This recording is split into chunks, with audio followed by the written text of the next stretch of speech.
Lah minta ampun itu karena sadar, karena dikasih tahu, padahal dia sendiri belum tentu ikhlas dalam mohon ampun, kan tahu nanti Allah Ta'ala udah dianggap selesai. Enggak bisa seperti itu. Jadi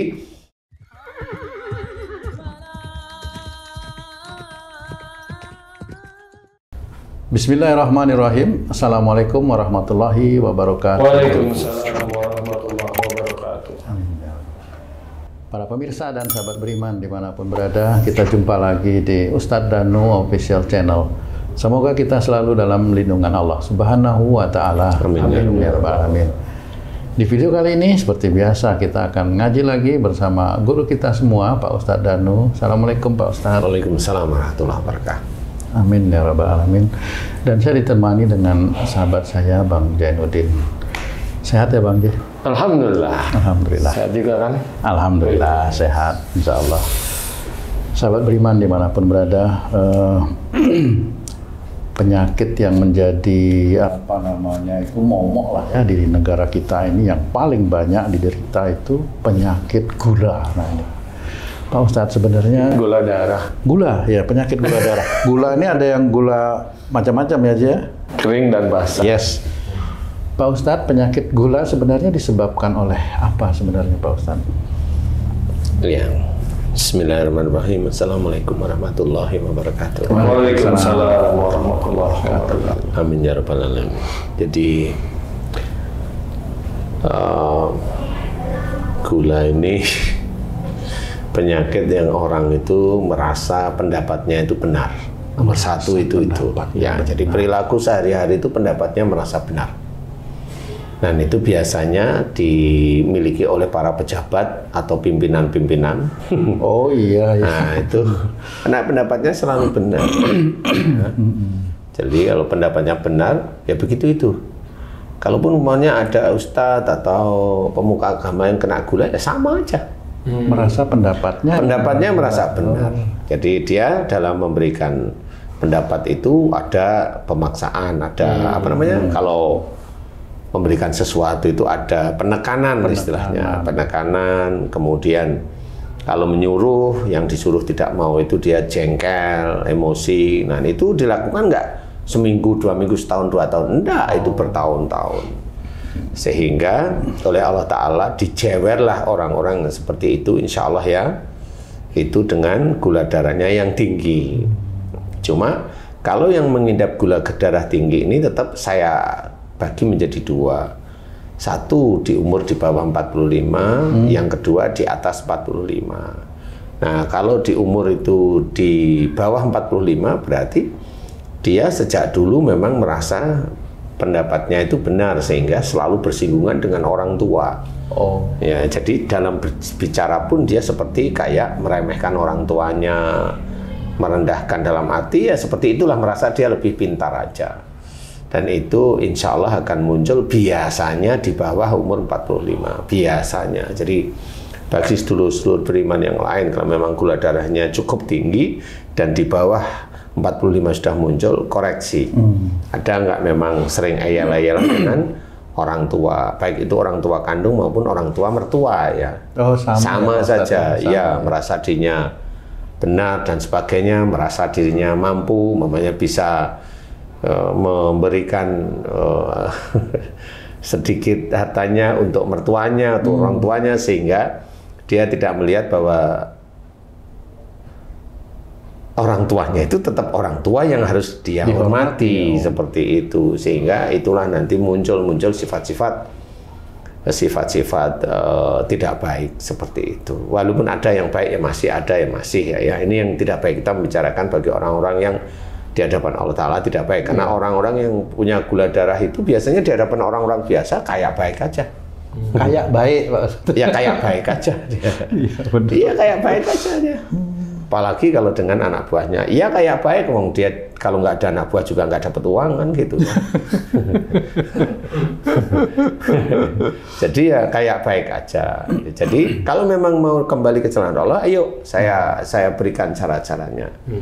Nah, bagi orang yang menderita gula darahnya itu tinggi di atas umur 45, ini biasanya di dalam keluarga dia seperti itu, menekan istri, menekan istri, kemudian di dalam pekerjaan menekan dalam pekerjaan, menyuruh kalau tidak mau, itu ada kejengkelan, ada emosi, ada dan sebagainya.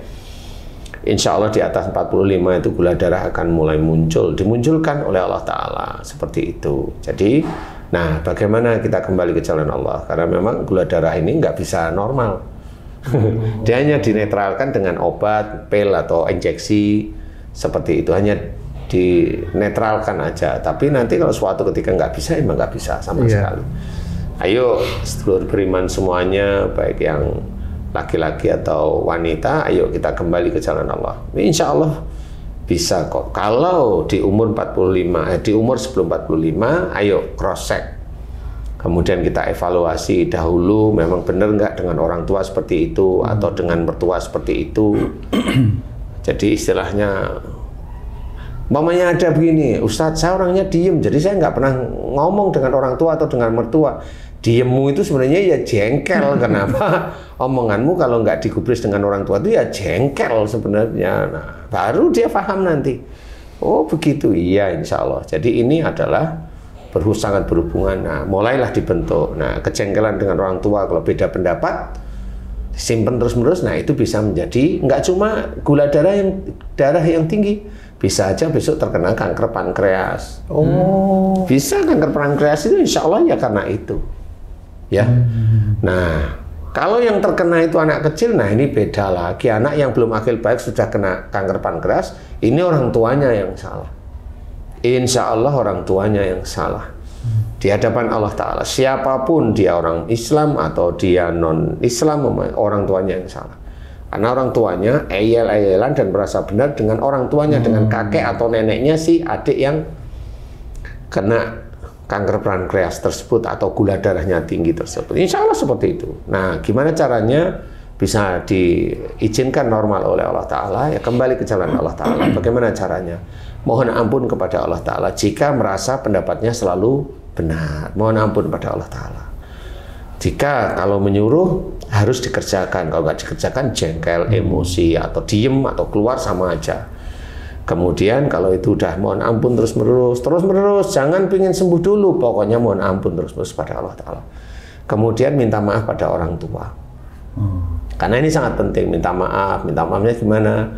Pak, jika selama ini saya ngeyel sama Bapak, merasa pendapat saya benar, dan Bapak saya sepelekan, atau Ibu saya sepelekan, dan sebagainya, hari ini aku putramu meminta maaf kepada Bapak atau Ibu, lillahi ta'ala, maafin saya ya Pak. Nah, tapi minta maaf jangan sekali, kan berkali-kali, karena ngeyelnya itu ya berkali-kali bertahun-tahun. Jangan cuma sekali. Jangan kata orang-orang ya berdosa sekian puluh tahun, minta ampun sekali dianggap sudah selesai dosanya. Tidak bisa. Tidak bisa seperti itu. Lalu minta ampun itu karena sadar, karena dikasih tahu, padahal dia sendiri belum tentu ikhlas dalam mohon ampun, kan tahu nanti Allah Ta'ala udah dianggap selesai. Tidak bisa seperti itu. Jadi ayolah minta maaf kepada orang tua terus-menerus, atau kemudian mohon ampun kepada Allah Ta'ala terus-menerus. Nggak usah dipikirin tentang gula darah, jalanin aja dengan istiqomah seperti itu.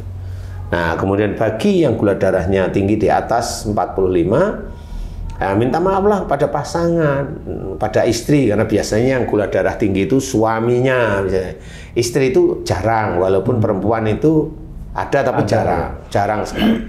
Karena memang sering emosional, laki-laki atau perempuan kan tertekan aja terus ya. Tertekan. Kalau perempuan yang sering itu adalah sakit boyok, di pinggang, saraf kejepit seperti itu, karena tertekan suaminya terus menerus. Nah, di sini gula darahnya yang sering tinggi itu adalah laki-laki. Jadi perempuan ada tapi nggak sebanyak laki-laki.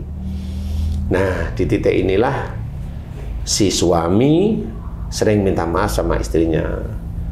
Bu, Ma, yang Dek, apalah disebut. Jika selama ini aku sebagai suamimu sering menekan kamu, merasa apa prinsip saya itu yang benar, kemudian marah kalau aku nyuruh kamu nggak kamu kerjakan atau belum kamu kerjakan, aku marah, dan itu aku lakukan sejak kita menikah. Hari ini aku suamimu minta maaf sama kamu, lillahi ta'ala, maafin aku ya Ma, Dek, yang apa sajalah. maafin aku. Nah, itu lakukan terus menerus. Tunggu aja nanti suatu ketika, dan mohon ampun kepada Allah Ta'ala terus menerus. Suatu ketika gula darah insya Allah diizinkan normal oleh Allah Ta'ala. Hanya itu Ustaz, insya Allah hanya itu. Insya Allahnya itu. Nah, ini juga untuk siapa? Untuk siapa saja. Tapi apakah seorang pemimpin pejabat itu mau begitu? Walau alam nggak tahu. Saya nggak tahu. Saya hanya memberikan cara-cara Rasul seperti itu, gitu ya. Cara-cara Rasul itu ya. Kalau salahnya harus mau meminta maaf, kan gitu ya. Jangan cara-cara Fir'aun. Ya, udah salah nggak mau minta maaf. Itu cara-cara Fir'aun. Itu doanya seperti itu, Ustaz. Insya Allah. Tapi kelakuannya harus berubah juga kan? Ya harus berubah karena doa ini kan ya istilahnya itu yang paling gampang itu begini Ci.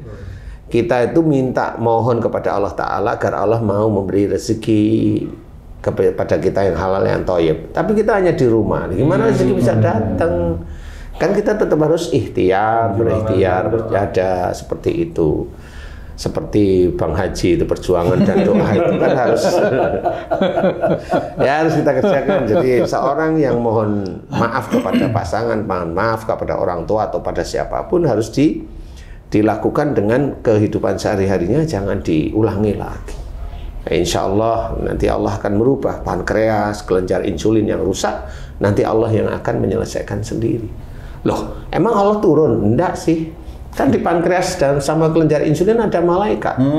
Iya, Malaikat betul, yang menjaga pankreas tersebut. Makanya kalau ada orang yang merasa dia itu merasa benar, merasa benar ya. Kemudian kalau nyuruh itu harus, kalau enggak itu. Nah, itu malaikat itu laporan itu.